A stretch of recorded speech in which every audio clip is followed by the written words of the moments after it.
Black Friday. It's a day where people spend tens of billions of dollars online and in stores. Millions of people take part in the same ritual, searching for the best deals. But the strange thing is, that's not how it all started. Initially, Black Friday wasn't even a shopping term. So who really came up with Black Friday? How did this day turn into an obsessive global event where billions are being spent? And how has it evolved over time so that we now see Black Friday deals way before Black Friday? Let me explain. If you ask most people why it's called Black Friday, you'll probably hear the same story. All year long, physical stores are in the red, as in losing money, and the day after Thanksgiving, they finally start making a profit and go into the black. And while this might sound like a nice and simple explanation, it's actually more like a cover story, because this is not how the day got its name. The first time we can actually find Black Friday referring to the Friday after Thanksgiving has nothing to do with shopping at all. In 1951, a trade magazine called Factory Management and Maintenance ran a piece for factory executives about a very specific problem. Workers were calling in sick the day after Thanksgiving to get themselves a 4-day weekend. The article joked that Friday after Thanksgiving-itis was a plague on productivity and referred to that day as Black Friday because so many people simply didn't turn up to work. The next time the term Black Friday was used was in the early 60s in Philadelphia. The Saturday after Thanksgiving was when a massive Army-Navy football game was being held in the city. Tens of thousands of visitors flood into Philadelphia for the game, and many of them arrive on the Friday. At the same time, locals are heading downtown to start their Christmas shopping in the big department stores. You've got shoppers, tourists, all packed into cars and sidewalks in a city infrastructure that was never designed for that kind of volume. The result was an absolute gridlock.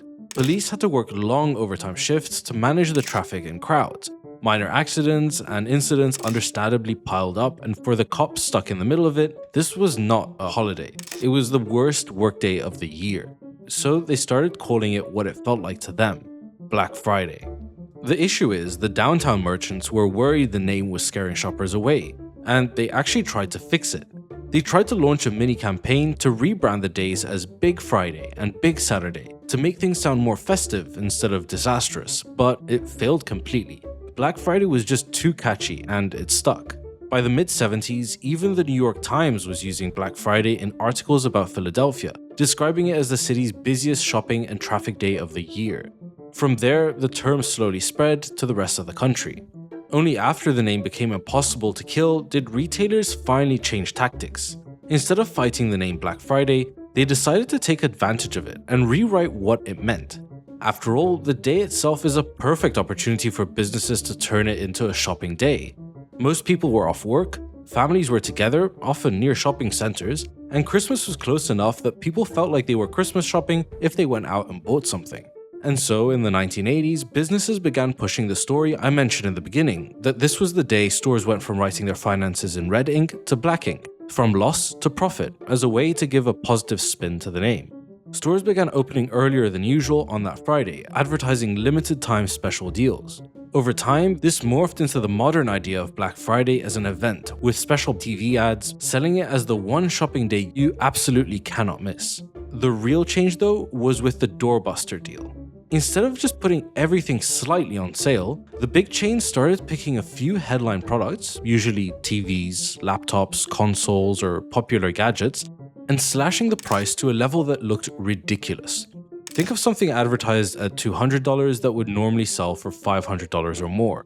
The trick is that only a tiny number of those items per store were stocked, and they're there to get you in the store. Once you're inside, surrounded by today-only signs and limited-time offers, the rest of your purchases will ideally make up for the loss on the first item. This is classic scarcity psychology. Experiments in consumer research show that when people believe something's limited in quantity and time, their sense of urgency and perceived value go up sharply, even if the product itself didn't change. Black Friday doorbusters are basically that principle turned into reality. There's limited stock, tight time windows, and a crowd of other people visibly competing with you for the same thing. The downside of designing scarcity like this is that you're also designing tension. Thousands of people lining up outside a store in the dark, all focused on a handful of big item tickets, is a fragile situation. And when retailers kept pushing opening times earlier and the advertising got more aggressive, The line between big shopping day and barely controlled stampede got thinner each year. That's how we end up with the kind of Black Friday footage everyone has seen. The worst moment came in 2008 at a Walmart in New York, where around 2,000 people had gathered outside before opening. When staff unlocked the doors, the crowd surged so hard they knocked the doors off their hinges and trampled a temporary worker to death, and several others were injured. This took it too far. It looked more like a cult-like crowd mentality than Christmas shopping. The incident was serious enough that the US Workplace Safety Regulator, OSHA, issued guidelines specifically about crowd control for big retail openings, explicitly mentioning Black Friday as a context where crush injuries and stampedes were a risk. At the same time, another change was happening. I mentioned before that stores kept opening earlier and earlier, as they were competing with each other to be the first to offer Black Friday deals. At some point, they started opening at midnight, and eventually in the 2010s, big stores like Walmart and Target simply opened on Thursday evening. And as this pattern kept continuing, Black Friday went from one day to a long marketing season. Chains rolled out Black Friday week promotions or Black Friday deals all November and stretched it even further. Black Friday now acts more as a label slapped on a cluster of sales than a precise one-day event. And despite this flattening what used to be one insane weekend into a broader, more continuous season of discount hunting, it does seem to bring in more money overall, so it makes sense for businesses to continue treating it as a season rather than a day event.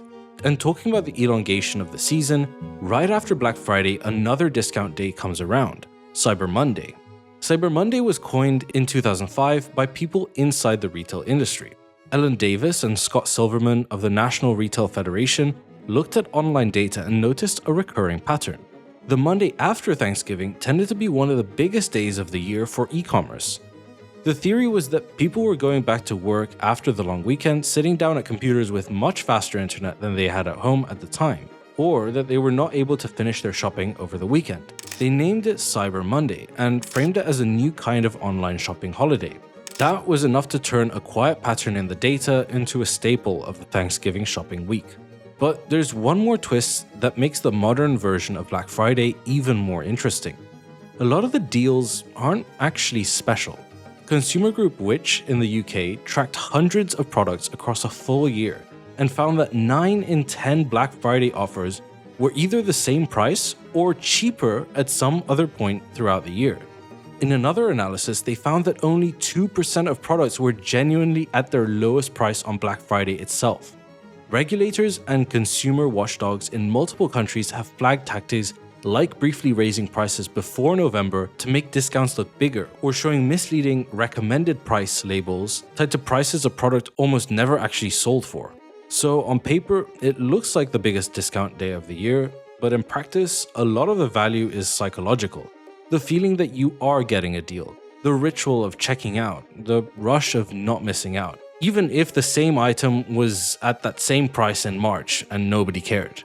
Black Friday ends up being a very revealing case study on how consumer rituals are made.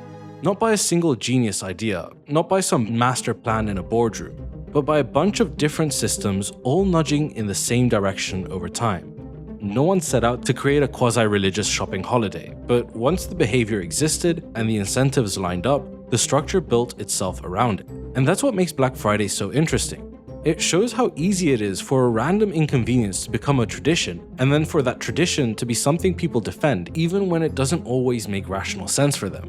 What started as a problem in one American city is now a global event that shapes how and when billions of dollars move through the economy each year. Black Friday is a clear example of how tiny psychological pressures can compound over decades until they feel like a culture. If you enjoy this video, YouTube thinks you'll enjoy this one too. See you next time.